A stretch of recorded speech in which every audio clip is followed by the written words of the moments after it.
प्रथम पर्याय भीमभोई भिन्नक्षम सामर्थ्य शिविर अनुष्ठित। कोरापुट जिला नारायणपाटना ब्लॉक प्रशासन तरफ गोष्ठी उन्नयन अधिकारी श्री विक्रम कुमार दोरांक अध्यक्षतार पोड़ापदर ग्राम पंचायत स्थित उन्नीत उच्च विद्यालय प्रथम पर्याय भीमभोई भिन्नक्षम सामर्थ्य शिविर 2026-27 आयोजन करा।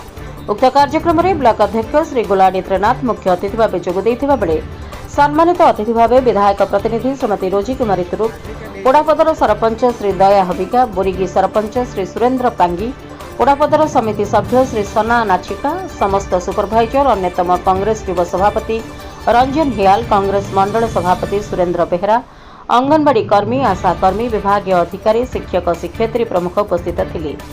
गत 2025-26 भीमभोई भिन्नक्षम सामर्थ्य शिविर में चिन्हट होइतिबा हिताधिकारी अध्यक्ष गोष्ठी उन्नयन अधिकारी मिसी भिन्नक्षम प्रमाणपत्र, बस पास, व्हीलचेयर और विभिन्न प्रकार भिन्नक्षम उपकरण गुड़िक बंटन करथिले।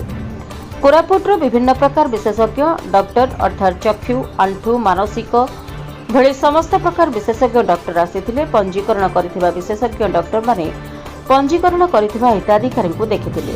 अध्यक्ष गोष्ठी उन्नयन अधिकारी उपस्थित थिबा हिताधिकारी सरकार समस्त भिन्नक्षम योजना उपरे मत प्रकाश करने सह यथाशीघ्र भल होई आगको बढ़िबाकू परामर्श देइतिले। शेषे मंच परिचालना करुथुबा सामाजिक सुरक्षा अधिकारी श्री आकाश पाल समस्तଙ୍କୁ धन्यवाद दे कार्यक्रम को समाप्त करथिले। नारायणपाटनारू राजेश लोहांक रिपोर्ट, रिपब्लिक ओडिशा, साधारण लोकंक स्वर।